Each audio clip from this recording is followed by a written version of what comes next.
പൈസ തരാമെന്ന്. പൈസ തരാം ഞങ്ങൾ. പൈസ തരുന്നതിന്റെ അല്ല. അല്ല തരാം ചേട്ടാ. പൈസ തരുന്നതിന്റെ അല്ല. തരാമെന്ന് പറഞ്ഞു. ഇറങ്ങി വാ ചേച്ചി. പൈസ തരാമെന്ന് പറഞ്ഞു. ഇറങ്ങി വാ. പൈസ തരാമെന്ന്. Hello guys, welcome back. അതേ, ഏറെ ഞെട്ടലുളവാക്കുന്ന സാധാരണഗതിയിൽ ഇത്തരം വീഡിയോസ് തമിഴത്തി സ്ത്രീകളും പ്രത്യേകിച്ച് നോർത്ത് ഇന്ത്യയിൽ നിന്ന് വരുന്ന ചില കള്ള ഹിമാറുകൾ ഒക്കെ ചെയ്യുന്നതാണ് കാണാറുള്ളത്. എന്നാൽ അതിൽ നിന്നൊക്കെ വ്യത്യസ്തമായി രണ്ട് മലയാളി പെൺകുട്ടികൾ, അതേ മലയാളി കോളേജ് കുട്ടികളാണെന്നാണ് മനസ്സിലാക്കുന്നത്. എന്തായാലും തൊഴിലുറപ്പുകാരല്ല, അവരിത്തരം കലാപരിപാടികൾ കാണിക്കാറില്ല. എനിവേ, ഏറെ ഞെട്ടലുളവാക്കുന്ന വീഡിയോ. രണ്ട് മലയാളം പറയുന്ന മലയാളി പെൺകുട്ടികൾ, തരുണിമണികൾ പോലെ ഫേസ് ചെയ്യാൻ മറച്ചിട്ടുണ്ട്. യഥാർത്ഥ വീഡിയോയിൽ ഇന്നലെ വന്ന വീഡിയോ ആണ്. യഥാർത്ഥ വീഡിയോയിൽ അവരുടെ ഫേസ് മറച്ചിട്ടില്ല. എന്നാൽ ഞാൻ മറച്ച് കാണിക്കുന്നത് ഓലെ കല്യാണം മുടങ്ങിപ്പോണ്ട, ഭാവി നശിച്ചു കളയേണ്ട, ഒരു തെറ്റ് ആർക്കും പറ്റുമല്ലോ. എന്നാൽ വലിയൊരു തെറ്റ്, ഒരു കൊടും പാതകമാണ് ചെയ്തിരിക്കുന്നത്. എന്താണ് സംഭവിച്ചത്? ഏറെ വിശദമായി പരിശോധിക്കാം. വീഡിയോയിലേക്ക് പോകുന്നതിന് ആദ്യം വീഡിയോ കാണുന്നവർ വീഡിയോ ഒന്ന് ലൈക്ക് ചെയ്ത് ചാനൽ സബ്സ്ക്രൈബ് ചെയ്ത് വീഡിയോ ഒന്ന് ഹൈപ്പ് ചെയ്ത് കാണാൻ ശ്രമിക്കുക. ഈ വീഡിയോ ഒരു മോട്ടിവേഷൻ വീഡിയോ ആയിട്ട് നിങ്ങളെല്ലാവരും കാണണം. ഇതുപോലെ അബദ്ധം കാണിക്കുന്ന, ഒരുപക്ഷെ ആദ്യ അബദ്ധങ്ങളായി മാറുന്ന ആൾക്കാർക്ക് ഈ ഒരു വീഡിയോ വലിയ രീതിയിൽ ഉപകാരപ്പെടും എന്നുള്ള കാര്യത്തിൽ യാതൊരു തർക്കവുമില്ല. വരട്ടെ. പൈസ തരാം ഞങ്ങൾ. പൈസ തരുന്നതിന്റെ അല്ല. അല്ല തരാം. അതായത് രണ്ട് സുന്ദരികളായ പെൺകുട്ടികൾ ഓലൊരു തീരുമാനമെടുക്കുകയാണ്. അതേ ഒരു തുണിക്കടയിൽ കയറി വലിയൊരു കൊള്ള നടത്തി വിജയിച്ച് തങ്ങളുടെ ആദ്യ ഉദ്യമം വിജയിച്ചതിലൂടെ ഒരു കൊള്ള സംഘമാകാനുള്ള ശ്രമമായിരുന്നു. എന്താണ് ഉണ്ടായത്?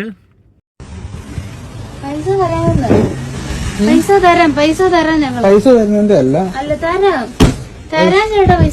പൈസ തരുന്നതിന്റെ അല്ല. തരാമെന്ന് പറഞ്ഞു. ഇറങ്ങി വാ ചേച്ചി. പൈസ തരാമെന്ന് പറഞ്ഞു. ഇറങ്ങി വാ. പൈസ തരാമെന്ന് ഞങ്ങള്. ഇല്ല, പൈസ തരുന്നതിന്റെ അല്ല. ഇതൊക്കെ ബാഗിനകത്ത് കയറ്റി വെക്കുന്നതേ. എന്തിനാ? പൈസ തരാം ഞങ്ങള്. എന്തോ ഇത്? ബാഗ് തുറക്ക്. ചേച്ചിയുടെ ബാഗ് തുറന്ന് തുറക്ക്. ആ ബാഗ് തുറന്ന് വലിയ തുറക്ക്. പൈസ തരാം ചേട്ടാ. ഇതെന്തോ ഇത്? പൈസ തരാം ഇതെന്തോ ചേട്ടാ. ഇത്? പൈസ തരാം. ഇല്ല, ഇതെന്തോ ഇത്? പൈസ തരാം ഞങ്ങൾ. ഏറെ ദുഃഖകരമായ അതായത് പിടിച്ചതിലും വലുത് മാളത്തിലാണ്. അതായത് രണ്ടുപേരും കൂടെ തുണിക്കടയിൽ കയറുന്നു. ആദ്യത്തെ പെൺകുട്ടി ജട്ടിയും ഷിമ്മയും മേടിച്ചതിന് ശേഷം തന്റെ ബാഗിനുള്ളിൽ ഡസനോളം തുണിത്തരങ്ങൾ കുത്തി നിറക്കുകയാണ്. അത് പിടിക്കപ്പെടുന്നു. അതിനുശേഷം കൂടെ വന്ന ആ തരുണിമണി, ആ ഒരു കൊച്ചു സുന്ദരി, ഓൾ അപ്പുറത്ത് മാറി ആ ഒരു പകയെത്തി ഓളുടെ ഓപ്പറേഷൻ നടത്തിക്കൊണ്ടേയിരിക്കുകയായിരുന്നു. അങ്ങനെ ഓളും ഓപ്പറേഷനിൽ വിജയിച്ചു എന്നുള്ള വലിയ സന്തോഷത്തിൽ നിൽക്കുമ്പോൾ കടക്കാരൻ വിളിക്കുകയാണ്, ഇങ്ങ് കടന്നു വരൂ, എന്റെ ബാഗ് ഒന്ന് തുറക്കൂ.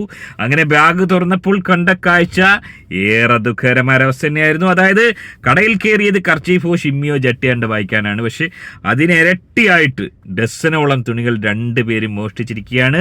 അങ്ങനെ പിടിക്കപ്പെട്ടപ്പോൾ ഞങ്ങൾ കാശ് തരാം, ഞങ്ങൾക്ക് ഒരു വിഷയമില്ല, ഞങ്ങൾ വളരെ ഡീസൻ്റ് ആയിട്ട് വളരെ ഡിസിപ്ലിനായിട്ട് കട്ടതിന് ശേഷം ഇത് കട്ട് പിടിക്കപ്പെടുമ്പോൾ കാശ് കൊടുത്ത് മാതൃകയാവുന്ന രണ്ട് പെൺകുട്ടികളാണെന്നുള്ള വെളിപ്പെടുത്തൽ ഓല് നടത്തിയാണ്. ഇവിടെ വലിയ രീതിയിലുള്ള അബദ്ധങ്ങളാണ് ഇവിടെ കാണിച്ചത്. ഇവർ യാചിക്കുകയാണ്, തങ്ങളുടെ മുഖം പുറത്ത് കാണിക്കരുത്, തങ്ങളുടെ ഭാവി കളയരുതെന്നൊക്കെ യാചിച്ചിട്ടും ആ ഒരു പഹയൻ വീഡിയോ പുറത്തിട്ട് അവരുടെ യാചനകളൊന്നും ആ ഒരു പഹയൻ ചെവിക്കൊണ്ടില്ല. എന്നേക്കുമായി അവരുടെ മുഖം എല്ലാവരും കാണത്തക്ക രീതിയിൽ ഓൻ പുറത്ത് കാണിച്ചു. ഓനെ കുറ്റം പറയാൻ പറ്റത്തില്ല, ഓൻ ഒരു കച്ചവടമില്ലായിരിക്കുന്ന ഒരു പഹയനാണ്. ഓൻ്റെ തുണിക്കടയിൽ ആദ്യമായിട്ടായിരിക്കും ഇത്രയും ഒരു കച്ചവടം നടന്നത്. അതൊരു മോഷണമായിപ്പോയി എന്നുള്ളതാണ് ഓനെ ഏറ്റവും അധികം തളർത്തുന്ന ഒരു സംഭവം. ഇവിടെ വലിയൊരു അബദ്ധം എന്ന് പറയുന്നത് ഈ കുട്ടികൾ കാണിച്ചത് ഈ ആധുനിക കാലത്തൊന്ന് ആലോചിച്ച് നോക്കട്ടെ. എനിക്ക് തോന്നുന്നു ഈ കള്ളകുമാറുകൾക്ക് പറ്റിയത് അവിടെയൊക്കെ നോക്കിക്കാണും, അപ്പോൾ ക്യാമറ ഒന്നും കണ്ടു കാണത്തില്ല. മനസ്സിലാക്കേണ്ടത് ഇതുപോലുള്ള കള്ളികൾക്കാണ് ഞാൻ പറയുന്നത്, അല്ലാത്ത നല്ല ആൾക്കാർക്കല്ല. ഡ്രസ്സ് മാറുമ്പോഴൊക്കെ നമ്മൾ ശ്രദ്ധിക്കണം. ഈ പറഞ്ഞ കണക്ക് ട്രയൽ റൂമിലേക്ക് കയറുമ്പോൾ പ്രത്യക്ഷത്തിൽ നമ്മൾ കാണാത്ത ക്യാമറകൾ അവിടെ ഉണ്ട്, ഹിഡൻ ക്യാമറകളുണ്ട്. അത്തരത്തിലുള്ള ക്യാമറ ആയിരിക്കാം. ക്യാമറ ഇല്ലയെന്ന് കണ്ടുകൊണ്ടുള്ള എല്ലാം കൂടെ ഇതുപോലെ പറക്കി ചാക്കിലാക്കി. അതായത് പല കടകളിലും കയറി കാണും, അവിടെയൊക്കെ ക്യാമറ ഉണ്ടായിട്ട് എടുത്തില്ല. ഈ കടയിൽ നോക്കുമ്പോൾ ക്യാമറ ഇല്ല.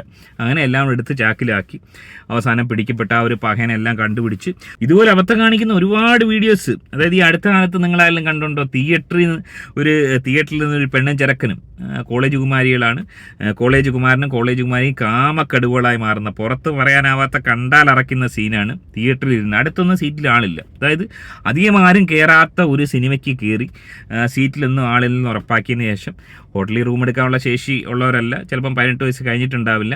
അതുകൊണ്ട് തന്നെ തിയേറ്ററിൽ കയറിയിട്ട് കാമക്കടുവുകളായി മാറുന്നു.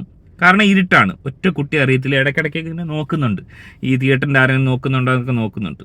പക്ഷേ ഇത് കറക്റ്റായിട്ട് CCTV-യിൽ വന്നിട്ടുണ്ട്. അവരതെടുത്ത് പുറത്ത് വിടുകയും ചെയ്തു. നിങ്ങളിൽ പലരും കണ്ടിട്ടുണ്ടാവും. അപ്പോൾ ഇരുട്ടാകുമ്പോഴത്തേനും ഇവർ ധരിക്കുന്നത് ഇരുട്ടാണ്, ഒന്നും ആരും കാണുന്നില്ല, ഒറ്റ മനുഷ്യനും കാണുന്നില്ല എന്നുള്ള വളരെ കൃത്യമായിട്ട് ഇരുട്ടത്ത് CCTV വർക്ക് ചെയ്യുക എന്നുള്ള കാര്യത്തിൽ പകൽ വെളിച്ചം പോലെ നമുക്കെല്ലാം കാണാൻ സാധിക്കും. അങ്ങനെയുള്ള അബദ്ധങ്ങൾ ഒരുപാട് പേര് കാണിക്കുന്നുണ്ട്. പിന്നെ ഈ ആധുനിക കാലത്ത് ഇങ്ങനെയുള്ള ചീപ്പ് മോഷണം നടത്തിയിട്ട് കക്കൂസ് പൊളിച്ച് ജയിലിൽ പോകുന്നൊരവസ്ഥ. വലിയ മോഷണമാണെങ്കിൽ പിന്നെയും തിരക്കേടില്ലായിരുന്നു. ഇതുപോലെ തുണിയൊക്കെ മോട്ടിച്ചിട്ട് തമിഴന്മാരാണ് അധികം ഇവിടെ കാണിച്ചിട്ടുള്ള ഈ പരിപാടി. ഇതൊക്കെ കാണിച്ചതിന് ശേഷം ഇതുപോലെ പുറത്ത് വീഡിയോ വരുന്നത് എന്തുമാത്രം ആ ഒരു കുടുംബത്തിൻ്റെ അവസ്ഥ ഒന്ന് ആലോചിച്ച് നോക്ക്, ഇവരുടെ കുടുംബക്കാരുടെ അവസ്ഥ ഒന്ന് ആലോചിച്ച് നോക്ക്. വീട്ടുകാരുടെ മുഖം എല്ലാവരും കണ്ടു കഴിഞ്ഞു. ഞാൻ വെച്ചിട്ടില്ല, പക്ഷേ ഓൾറെഡി ആളുകൾ കണ്ടു കഴിഞ്ഞു. ലക്ഷോപലക്ഷം ആളുകൾ ആ വീഡിയോ കണ്ടു. വല്ലാത്തൊരവസ്ഥ തന്നെയാണ്. ഈ ഒരു ഐറ്റം കാണിക്കാൻ വേണ്ടി ആരും ഇനി മുതിരരുതെന്നുള്ളതാണ് എനിക്ക് പറയാനുള്ളത്. മണ്ടത്തരം കാണിക്കാതിരിക്കുക. ഈ കേസിൽ മാത്രമല്ല, ഒരുപാട് കേസിൽ ഇതേപോലെ CCTV ഉണ്ടെന്ന് കഴിഞ്ഞ ദിവസം നമ്മൾ പങ്കുവെച്ച ട്രെയിനിൽ ഉൾപ്പെടെയുള്ള വീഡിയോകളിൽ പല കുട്ടികളും നമ്മളെ വിളിച്ച് കാല് പിടിച്ച് കരഞ്ഞത്. ആ വീഡിയോ മാറണമെന്ന് പറഞ്ഞിട്ട് ആ കുട്ടികൾ, ആ ചെറുക്കനും പെങ്കൊച്ചും അവരറിയുന്നില്ല. അതായത് ആരെങ്കിലും ഒളിച്ച് ഷൂട്ട് ചെയ്യാണ്. ഇത്തരം കലാപരിപാടികൾ ചെയ്യുമ്പോൾ, മോഷണം ആയിക്കോട്ടെ അല്ലെങ്കിൽ ഈ പറഞ്ഞ കണക്കുള്ള ഇല്ലീഗൽ ആക്ടിവിറ്റീസ് ആയിക്കോട്ടെ, ക്യാമറ കണ്ണുകൾ ഉണ്ട് എന്നുള്ളത് മനസ്സിലാക്കി ചെയ്യുക, നാണം കെടാതിരിക്കുക. ഇത് സംഭവം 2 പെൺകുട്ടികളാണ്, വലിയ പ്രായമുള്ള കുട്ടികളല്ല. എന്താണെന്നറിയില്ല, ഇവർ ഈ മെമ്പർഷിപ്പ് ലൈവിനെ പറ്റി, ഇൻസ്റ്റാഗ്രാം മെമ്പർഷിപ്പിനെ പറ്റി ഒന്നും അറിവില്ലാത്തവരായിരിക്കും. പലക പോണ കയ്യിലുണ്ട്, പക്ഷേ ഓർക്ക് അതിനെക്കുറിച്ച് അറിവുണ്ടായിരുന്ന ഈ ഒരു പരിപാടിക്ക് നിൽക്കത്തില്ലായിരുന്നു. അത് തുടങ്ങിക്കഴിഞ്ഞാൽ അത്യാവശ്യം നല്ല രീതിയിൽ ജീവിക്കുന്ന, അതായത് പെൺകുട്ടികളുടെ ഒരു കുലത്തൊഴിൽ, ഒരു വരുമാന മാർഗമായത് മാറിക്കൊണ്ടിരിക്കുന്നത് നമ്മൾ കണ്ടുവരുന്നതാണ്. അപ്പോൾ അതിനിടയിൽ ഇതുപോലെ മോഷണം ചെയ്യേണ്ട ആവശ്യമുണ്ടോ? ചിലപ്പം അത് താല്പര്യമില്ലാത്ത അതിലും മെച്ചം മോഷണം ചെയ്ത് പിടിക്കപ്പെടുന്നതാണെന്നുള്ളൊരു ധാരണ ഇവർക്കുണ്ടായിരിക്കാം. മാനം വെക്കുന്നതിനെക്കാട്ടി നല്ലത് മോഷണമാണെന്ന് ഈ പെൺകുട്ടികൾ ചിന്തിച്ചിട്ടുണ്ടാവുക. നല്ല കാര്യം തന്നെയാണ്, വലിയ കയ്യടി അതിന് കൊടുക്കാം. ഏറെ ദുഃഖകരമായ അവസ്ഥ. നിങ്ങളെങ്ങനെയാണ് ഇതിനെ കാണുന്നത്? നിങ്ങളുടെ അഭിപ്രായം കമൻറ്റ് അറിയപ്പെടുത്താം. ആദ്യമായിട്ട് വീഡിയോ കാണുന്ന വീഡിയോ ഒന്ന് ലൈക്ക്, ചാനൽ സബ്സ്ക്രൈബ് ചെയ്ത് വീഡിയോ ഒന്ന് ഹൈപ്പ് ചെയ്ത് കാണുക. ഫേസ്ബുക്കിൽ കാണുന്ന പഹയന്മാർ പേജ് ഒന്ന് ഫോളോ ചെയ്ത് കാണുക. മറ്റൊരു വീഡിയോ ആയിട്ട് കാണാം. ബൈ. പൈസ തരാം ഞങ്ങൾ. പൈസ വരുന്നതിന്റെ അല്ല, തരാം ചേട്ടാ. പൈസ വരുന്നതിന്റെ അല്ല. തരാമെന്ന് പറഞ്ഞു. വാ ഇറങ്ങി വാ ചേച്ചി. പൈസ തരാമെന്ന് വാ, പറഞ്ഞു. ഇറങ്ങി വാ. പൈസ തരാമെന്ന് ഞങ്ങള്. ഇല്ല, പൈസ തരുന്നതിന്റെ അല്ല. ഇതൊക്കെ ബാഗിനകത്ത് കയറ്റി വെക്കുന്നതേ. പൈസ തരാമെന്ന്. എന്തിനാ? പൈസ തരാം ഞങ്ങൾ. പൈസ വരുന്ന ബാഗ് തുറക്ക്, ബാഗ് തുറക്ക്. ചേച്ചിയുടെ ബാഗ് തുറന്നു. പൈസ വരുന്നതിന്റെ അല്ല. തുറക്ക്, ആ ബാഗ് തുറന്നു. വാ ഇറങ്ങി വാ ചേച്ചി. തുറന്നു. വാ ഇറങ്ങി വാ. തുറക്ക്, വലിയ ഇറങ്ങി വാ. പൈസ തരാമെന്ന് ഞങ്ങള്. ഇല്ല, പൈസ തരുന്നതിന്റെ അല്ല. ഇതൊക്കെ ബാഗിനകത്ത് കയറ്റി വെക്കുന്നതേ. ഇതെന്തോ ഇത്. ആ ബാഗ് തുറക്ക്, ചേച്ചിയുടെ ബാഗ് തുറക്ക്. ചേച്ചിയുടെ ബാഗ് തുറന്നു. പൈസ തരാം ഞങ്ങൾ. പൈസ തുറക്ക്, ആ ബാഗ് തുറന്നു. തരാം ചേട്ടാ. പൈസ തുറന്നു. തരാമെന്ന് തുറക്ക്, ഇറങ്ങി വാ ചേച്ചി. പൈസ തരാമെന്ന് വാ ഇറങ്ങി വാ. തരാം ചേട്ടാ. പൈസ തരാം ചേട്ടാ. ഇതെന്തോ ഇത്.